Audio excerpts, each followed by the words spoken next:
여러분 안녕하세요. 바디리셋 헬스케어 디자이너 윤태식입니다. 이번 시간은 디노보 제5강 시간인데요. 주제가 디노보 비움식 완전 정복 시리즈 제1탄 인체 대청소 프로젝트라고 해서 디톡스 편이에요. 그래서 우리가 왜 디톡스를 왜 해야 되고 우리가 이 독소 관리를 왜 중요한지 그리고 이거에 대한 어떤 대안들을 좀 제시해 드리도록 하겠습니다. 자, 지금 바로 출발할까요?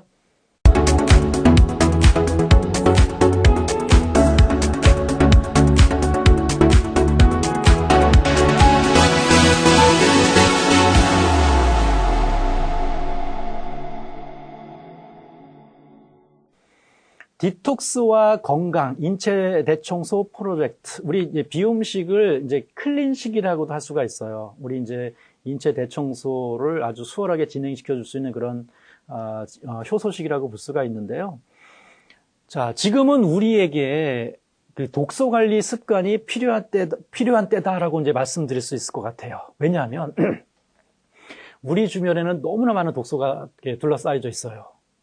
생활 독소에서부터 예를 들면 가공식품 속에 들어있는 독소, 화장품 또는 세제 이런 독소들을 우리가 생활 독소라고 하고요. 그다음에 미세먼지라든가 황사 같은 거 또는 이제 어떤 작업장에서 발생되는 이제 이런 분진 같은 거 이런 것들을 우리가 이제 환경 독소라고 할 수가 있죠. 이런 독소가 주변에 너무 널려 있어서 이런 독소가 우리 건강을 위협하고 있거든요. 그래서 지금은 100세의 시대를 살아가고 있는 지금은 우리가 이런 독소 관리를 해주지 않으면 정말 유병장수할 수밖에 없는 이제 그런 사회 시대다라고 볼 수가 있습니다.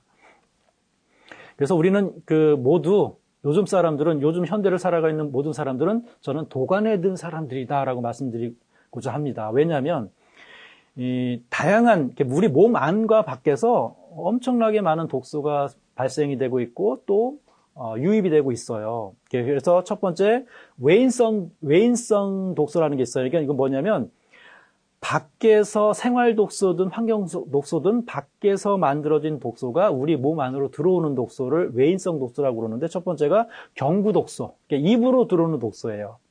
그다음에 두 번째는 경비 독소라고 해서 호흡기를 통해서 들어오는 독소.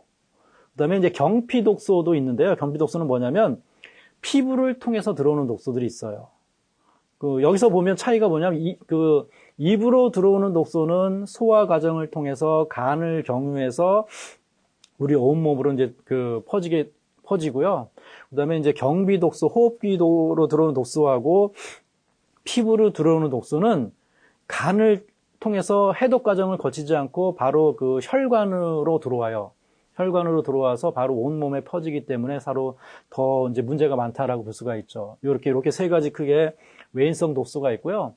그다음에 내인성 독소는 뭐냐면 우리 몸 안에서 신진대사 과정에서 이제 필연적으로 발생되는 독소를 우리가 이제 이 내인성 독소라고 볼 수가 있어요. 첫 번째는 대사 독소. 여러 가지 활성산소라든가 또는 음식을 먹었을 때 대사되는 과정에서 발생되는 독소. 예를 들면 탄수화물을 많이 먹으면 젖산 같은 이런 독소가 발생될 수가 있고 단백질을 많이 먹으면 육류 같은 걸 많이 먹으면 호모시스테인이라든가 요산 같은 이런 독소가 이 대사 독소가 발생될 수가 있고요. 그다음에 장 독소. 이건 음식을 소화 흡수시키고 이제 우리 몸에서 바깥에 내보내는 과정에서 발생되는 이런 장내 유해 세균에 의해서 이제 부패 발효로 발생되는 독소들 500가지가 넘는다고 알려져 있죠. 이런 걸 장독소.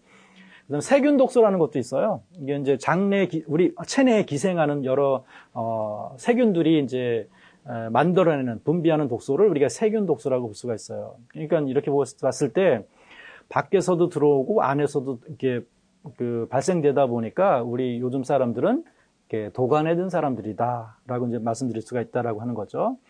그래서 이제 이런 우리 몸에서 발생되는 그런 독소들을 이제 원활하게 처리하는 능력들을 갖고 있어요, 다들. 그래서 그런 우리 오장육부에는 이제 그런 능력들을 다 우리 이제 조물주가 주셨는데 어떤 그런 장기들이 있는지 한번 살펴보면 첫 번째는 간이에요. 간은 해독을 전문적으로 담당하는 그런 장기로서 살균작용 또는 해독작용을 이제 담당하죠. 그래서 우리가 적절하게 간을 청소해준다든가 간을 쉬게 해주는 것들이 이제 해독에 아주 중요한 역할을 해주는 거죠. 두 번째 장기는 신장인데요. 신장은 이제 배독기관이에요. 그러니까 독소를 이제 수용성 액체 형태의 독소를 액체 형태로 이렇게 만들어서 내보내는 그 장기가 이제 신장이죠. 신장은 수독을 배출하는 장기다. 그래서 신장이 원활한 기능을 갖고 있어야 되고요. 세 번째는 대장. 음식물을 소화흡수를 시킨 다음에 이제 남은 찌꺼기들이 이제 원활하게 배설될 수 있도록 하는 장기가 이제 대장이죠. 고체 형태의 독소를 내보내는 장기. 대장 기능이 떨어지게 되면 이제 이런 또 독소가 문제를 일으킬 수 있는 거죠. 그래서 적절하게 배변 관리나 장 청소를 해줄 필요가 있겠죠. 그다음 네 번째는 호흡기계 폐죠. 이 폐는 이제 가스 형태의 독소를 내보내는 장기로, 특히 이산화탄소 같은 거. 그래서 그다음에 이제 이 장 점막, 호흡기 점막을 통해서도 또 이제 독소가 들어올 수가 있어요. 뭐 세균, 이런 우리 코로나 바이러스 같은 거. 그래서 점막을 또 튼튼하게 해주고 이런 그 호흡기계의 그 기능도 정상적으로 이루어져야 이산화탄소 같은 이런 기체 형태의 독소들도 또 원활하게 우리가 배출할 수가 있는 거죠. 그리고 완전히 뭐 전문적인 어떤 그런 해독, 배독 기관이라고 볼 수는 없지만 해독과 배독을 위해서 아주 중간 역할을 해주는 그런 장기들이 있는데, 그게 뭐냐면 첫 번째가 혈관, 그러니까 혈액이에요. 그 혈관이 막히거나 혈관이 약하게 되면 이 독소나 노폐물이 원활하게 수송이 안 되는 거죠. 그래서 우리가 평상시에 이 혈관이 제대로 기능할 수 있는 위해서 혈액 청소도 필요하고 혈관도 튼튼하게 유지하는 것도 필요하다. 그 다음에 또 림프계도 관련이 있는데요. 이거는 이제 일정한 파이프는 없지만 그 세포하고 조직 사이에 이 독소나 노폐물을 이렇게 수송하는 역할, 중간 매개 역할을 해주는 게 이제 우리 림프계인데요. 그래서 림프계도 적절하게 청소를 해주고 휴식을 통해서 원활하게 작동할 수 있게끔 해주는 것이 필요하다라고 이제 볼 수 있죠. 자, 그래서 독소의 이동과 축적에 따른 결과를 좀 살펴보면, 자, 경구독소, 호흡기액의 경비독소, 그 다음에 이제 경피독소들이 간을 통해서, 이제 경구독소는 직접 간으로 가고, 경비독소와 경피독소는 이제 혈액으로 직접 들어와서 돌다가 간을 경유해서 이제 해독 과정을 거쳐요. 그런 다음에는, 대장과 신장, 그 다음에 피부, 호흡기계를 통해서 적절하게 이게 배출이 이루어져야 돼요. 그래야 우리가 이 독소로부터 피해를 받지 않거든요. 근데 만약에 이런 간이나 이런 배독기관들이 적절하게 기능을 해주지 못할 경우에는 어떻게 돼요? 독소가 쌓이는 거죠. 배출되지 못하고 또 해독되지 못한 이런 독소들이 우리 장기들에 쌓여요. 지용성 독소들 같은 경우는 또 지방조직에, 지방세포 또는 뇌나 간 쪽에 많이 축적이 되고요. 수용성 독소들 같은 경우는 근육이나 뭐 뼈, 이런 기타 이제 조직들의 이제 축적이 잘 된다라고 해요. 그러면 이렇게 축적이 어느 정도 이제 일정 양이 이제 쌓이게 되면 이제 질병 형태로 이제 이게 나타나게 된다는 얘기죠. 그래서 이런 독소들이 이제 쌓이게 되면 그림에 나와 있는 것처럼 이제 자가 면역 질환을 비롯해서 심혈관계 질환이라든가 류마티스 관절염, 뭐 당뇨, 비만, 뭐 각종 암, 뭐 이런 두통에 이르기까지 다양한 그런 만성 질환이 발생된다라고 하는 것들이 이제 연구를 통해서 계속해서 밝혀지고 있기 때문에 우리가 독소 관리가 필요하다, 평상시에라고 말씀드릴 수가 있는 거죠. 그래서 이제 하루에 한 끼 이 디노보 비움식을 이렇게 드시게 되면, 즉 하루에 한 끼만이라도 디노보 비움식으로 이렇게 대체를 해주게 된다라면 이것이야말로 가장 쉽고 가장 효과적인 독소 관리 습관이 된다라고 말씀드릴 수가 있겠습니다. 그러니까 하루 삼시세끼 중에 한 끼만이라도 디노보 비움식으로 이렇게 대체를 해주는 것이 가장 간편하고 쉽고 효과적인 독소 관리 습관을 만들어주는 방법이다라고 말씀드립니다.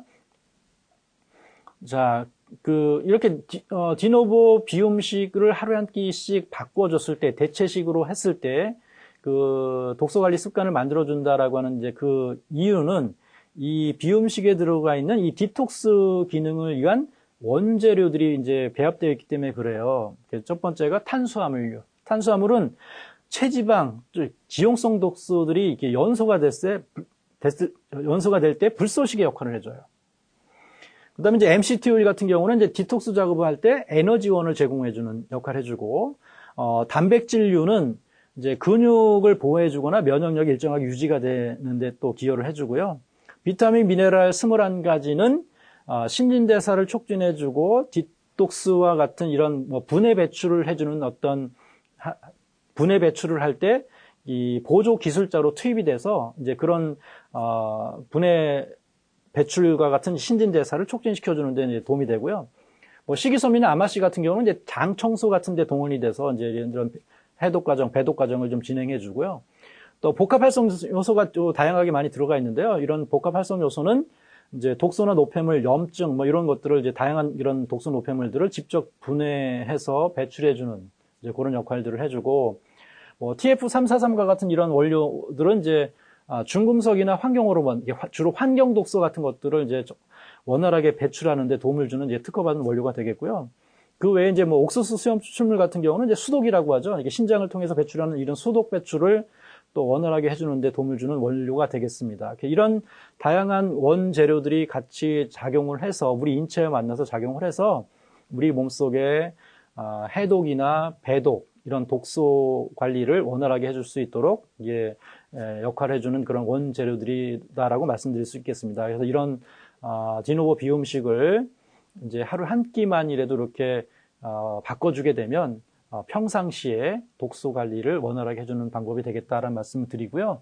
만약에 이제 좀 더 강력하게 이런 해독 과정을 디톡스를 좀 하고 싶다라면 나중에 저희가 따로 다른 영상을 통해서 그런 아주 강력한 그 디톡스 방법들을 이제 프로그램을 통해서 이렇게 하는 방법들을 말씀드릴 계획을 갖고 있고요.